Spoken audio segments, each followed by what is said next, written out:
Hello everyone, today we will discuss about the Cripps mission, Quit India movement and CR Das plan, CR plan.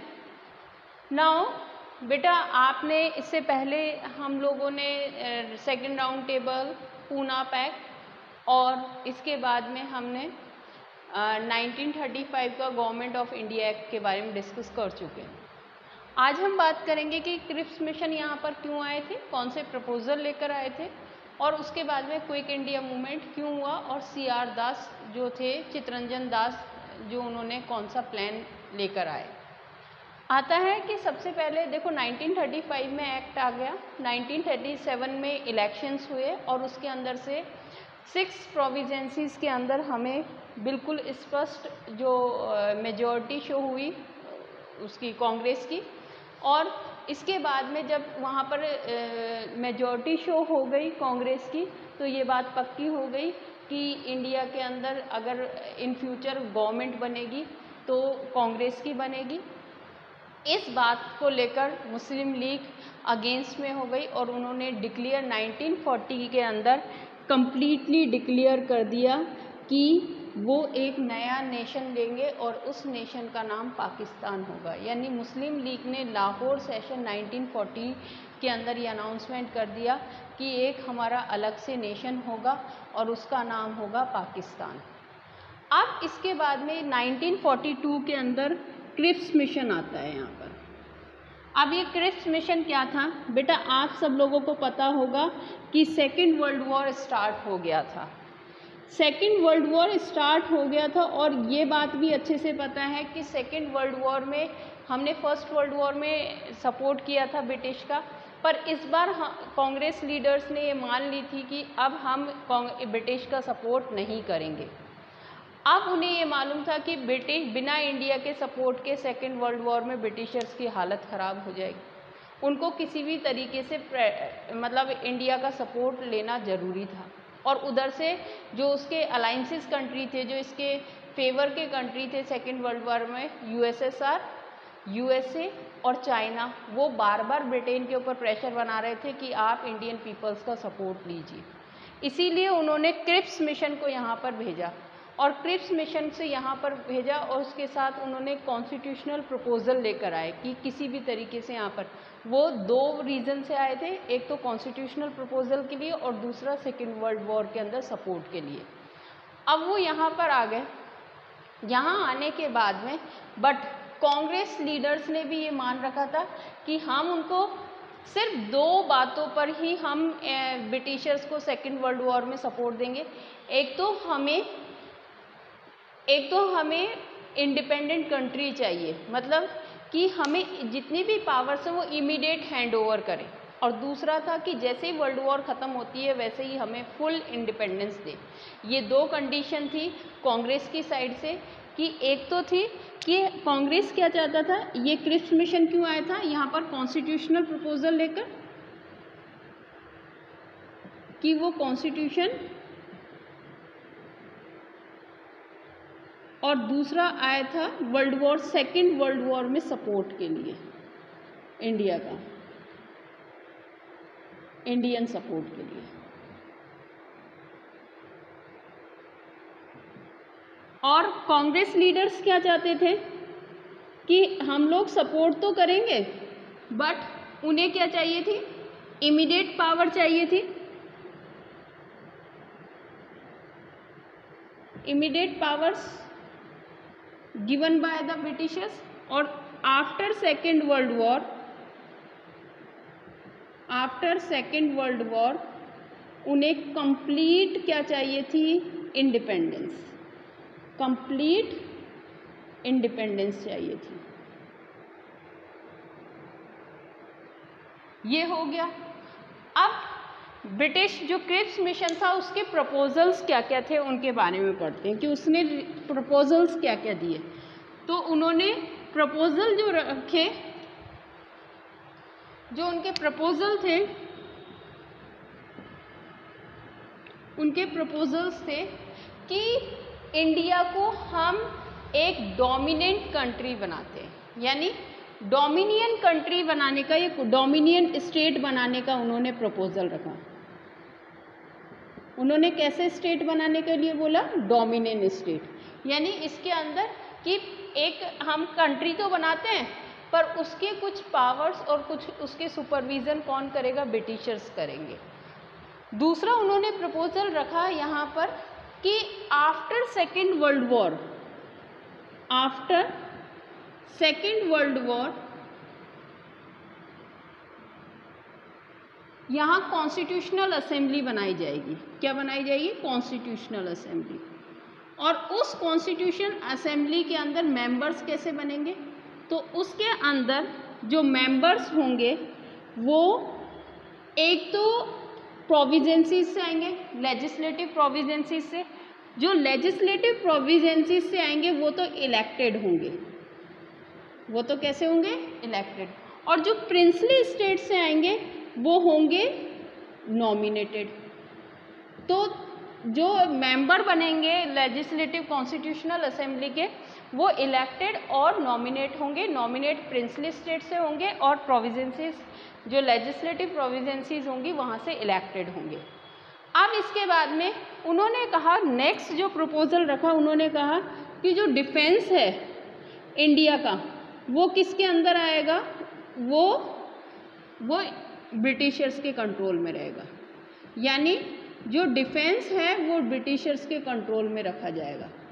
तो उनको बिल्कुल अच्छा नहीं लगा कि ये तो बहुत गलत बात है। अब इसके बाद में एक लास्ट जो प्रपोजल रखा उसके अंदर उन्होंने प्रिंसली स्टेट्स को ये राइट दिया कि प्रिंसली स्टेट इंडिपेंडेंट है, भले ही वो इन फ्यूचर इंडिया में मर्ज हो सकती है, भले ही वो अपना अलग कंट्री बना सकती है, या फिर वो ब्रिटिशर्स के कंट्रोल में आ सकती हैं, ब्रिटिशर्स से हाथ मिला सकती है। अब ये क्रिप्स मिशन ने ये प्रपोजल रखे, कॉन्स्टिट्यूशनल प्रपोजल। इन कॉन्स्टिट्यूशनल प्रपोजल के होने के बाद में भी ये क्रिप्स मिशन फेल क्यों हुआ? तो फेल होने के रीज़न क्या क्या थे? फेल होने के रीज़न थे, क्रिप्स मिशन फेल होने के रीज़न थे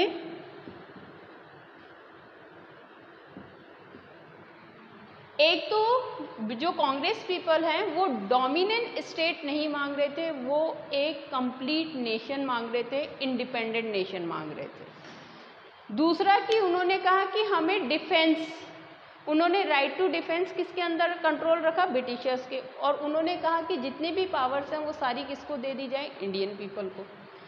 दूसरी बात। तीसरी बात कि उन्होंने प्रिंसली स्टेट को इंडिपेंडेंट कर कर कंट्री की यूनिटी में ब्रेक कर दिया, कंट्री की यूनिटी खराब कर दी। तो ये तीन रीज़न थे। और साथ में डिफेंस जो था वो गवर्नर जनरल को दिया गया, जबकि कांग्रेस लीडर चाह रहे थे कि वो डिफेंस का जो डिपार्टमेंट है वो उनको मिले।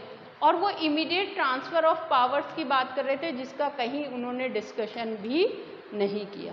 ये सारे रीज़न होने की वजह से क्रिप्स मिशन फेल हुआ और गांधी जी ने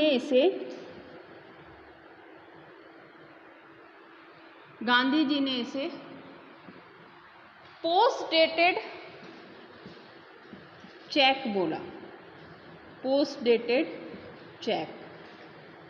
क्रिप्स मिशन को संज्ञा दी गई पोस्ट डेटेड चेक की, यानी ऐसा चेक जिसकी डेट निकल चुकी हो, जिसका कोई यूज़ नहीं हो। यानी कि ये सारे प्रपोज़ल हमें कभी चाहिए थे पर आज हमें ये नहीं चाहिए थे, आज हमें कंप्लीट इंडिपेंडेंस चाहिए, इसलिए आपके इस प्रपोज़ल की कोई वैल्यू नहीं है। अब इसके बाद में 1942 के अंदर ही उन्होंने क्विक इंडिया मूवमेंट स्टार्ट किया गांधी जी ने कहा कि अब समय आ गया है कंप्लीट इंडिपेंडेंस का, और इसीलिए उन्होंने क्विक इंडिया मूवमेंट चलाया और उसके अंदर स्लोगन दिया डू एंड डाई का। क्विक इंडिया मूवमेंट ये इनका गांधी जी का लास्ट मूवमेंट था और इसके अंदर उन्होंने स्लोगन दिया डू एंड डाई का। और ये एक ऐसा मूवमेंट था जिसके अंदर Gandhi ji fast until death पर बैठे थे। Gandhi ji fast until death.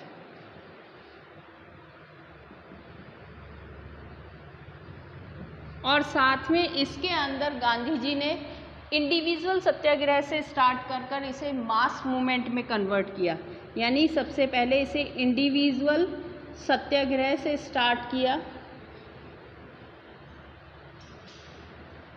और उसे मास मूवमेंट में कन्वर्ट किया।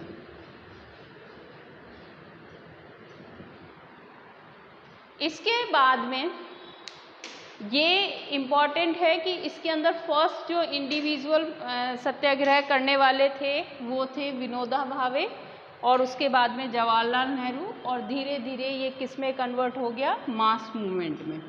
अब आता है कि जो सीआर प्लान था वो क्या था। अब देखो, पाकिस्तान जो अली जिन्ना था और मुस्लिम लीग था उसने पाकिस्तान के अंदर पाकिस्तान की डिमांड को जोर शोरों पे रख ली थी और उन्होंने कहा कि हमें पाकिस्तान चाहिए, और ये क्लियर कर रहे थे कि उन्हें 2 नेशन थ्योरी ही चाहिए। अब सीआर दास ने एक प्लान बनाया, उन्होंने कहा कि हम आपको 2 नेशन देंगे। यानी उनके फॉर्मूले के अकॉर्डिंग एक समझौता था मुस्लिम लीग का और इंडियन नेशनल कांग्रेस का। मुस्लिम लीग और इंडियन नेशनल कांग्रेस, जो मुस्लिम लीग था उससे इंडियन नेशनल कांग्रेस ने कहा कि आप हमारे साथ एक समझौता कीजिए और आप हमारे साथ मिलकर चलिए जब तक हम इंडिपेंडेंट नहीं होते और जब तक हमारा कॉन्स्टिट्यूशन नहीं बनता। यानी दोनों को मिलाने की बात कही गई, और दोनों को कब तक मिलाने की बात कही, जब तक कॉन्स्टिट्यूशन डिज़ाइन नहीं होता और तब तक इंडिपेंडेंस नहीं मिलती।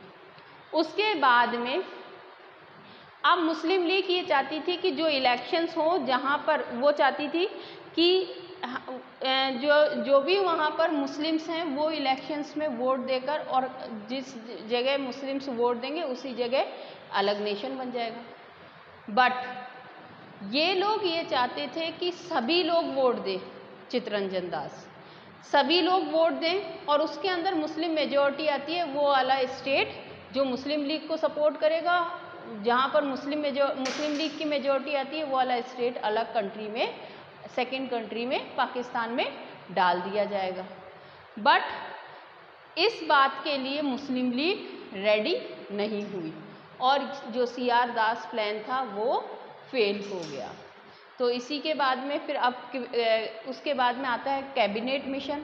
अब कैबिनेट मिशन 1946 के अंदर आया।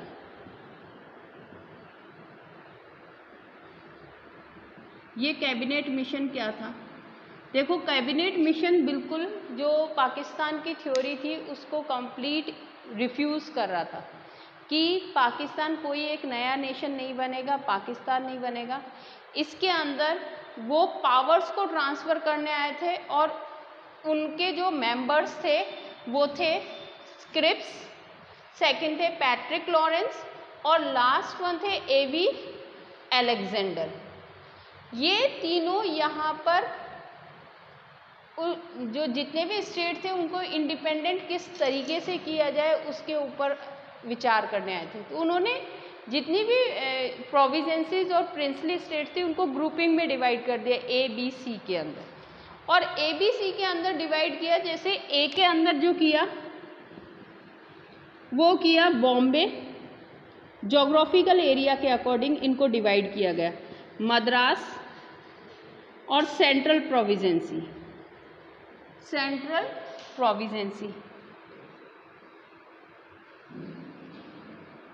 सेकंड के अंदर जो डिवाइड किया गया वो किया गया पंजाब, जोग्राफिकल कैटेगराइज किया गया सिंध पास में है पंजाब के, और नॉर्थ वेस्ट फ्रंटियर प्रोविंसेंसी, और सी के अंदर किया गया बंगाल और आसाम। यानी जो जोग्राफिकल प्रोविंसेस एक साथ थी उनको एक साथ कर दिया गया और उनके अकॉर्डिंग इनको ग्रुपिंग किया गया A ग्रुप, B ग्रुप और C ग्रुप में। और उन्होंने एक कॉन्स्टिट्यूशनल, अब ये तीनों मिलकर क्या बनाएंगी, ये तीनों मिलकर कॉन्स्टिट्यूशंस बनाएंगे, कॉन्स्टिट्यूशनल असेंबली बनाएंगे। ये कॉन्स्टिट्यूशनल असेंबली कैसे बनाएंगी? उन्होंने ये कहा कैबिनेट मिशन ने कि ये अपना सेपरेट कॉन्स्टिट्यूशन भी बना सकती है, ये भी बना सकती है, ये भी बना सकती है, और इसके बाद में ये तीनों मिलकर एक यूनियन कॉन्स्टिट्यूशन बनाएंगे। यूनियन कॉन्स्टिट्यूशन बनाएंगे। तो कैबिनेट मिशन और जो रेजिडरी पावर्स थी वो प्रोविजेंसीज को दी गई, जो रेजिडेंसरी पावर्स थी वो प्रोविजेंसीज को दी गई और उन्होंने कहा कि जो असेंबली है कॉन्स्टिट्यूशनल असेंबली यही इंटरिम गवर्नमेंट बनेगी। एंटरिम गवर्नमेंट बनाने का उन्होंने प्रपोजल रखा। इसी के साथ उन्होंने कहा कि जो कॉन्स्टिट्यूशनल असेंबली होगी वही एंटरिम गवर्नमेंट होगी और जो ब्रिटिश जो प्रिंसली स्टेट है, देखो इनको पावर्स थी वो डिवाइड हो गई थी। जो रेजिडरी पावर्स थी कि जो आने वाले टाइम पर ऐसी पावर जो इनके अंदर इंक्लूड नहीं की गई है वो प्रोविजेंसीज के अंदर में रखी, जबकि आज वो यूनियन के अंडर में है। अब लास्ट वन ये था कि जो प्रिंसली स्टेट्स थी वो ब्रिटिश पैरामाउंटेंसी के अंदर थी, यानी वो गवर्नमेंट सक्सेसर को भी फॉलो कर सकती हैं और ब्रिटिशर्स के साथ भी एग्रीमेंट कर सकती हैं। और साथ में उन्होंने ये भी कहा कि जो प्रोविजेंसीज हैं वो 5 साल तक ग्रुप में रह सकती हैं और 10 साल के अंदर वो यूनियन सिस्टम को भी चेंज करना चाहे तो उसको भी चेंज कर सकती है। तो ये जो था मुस्लिम लीग थी वो इस ग्रुपिंग को नहीं माना, फॉलो किया और साथ में जो इंडियन नेशनल कांग्रेस था उसने इन प्रोविजेंसीज का जो ये जो प्रपोजल रखा कि 5 साल और 10 साल में वो अलग यूनियन से भी अलग हो सकती है, इसको उन्होंने टोटली मना कर दिया।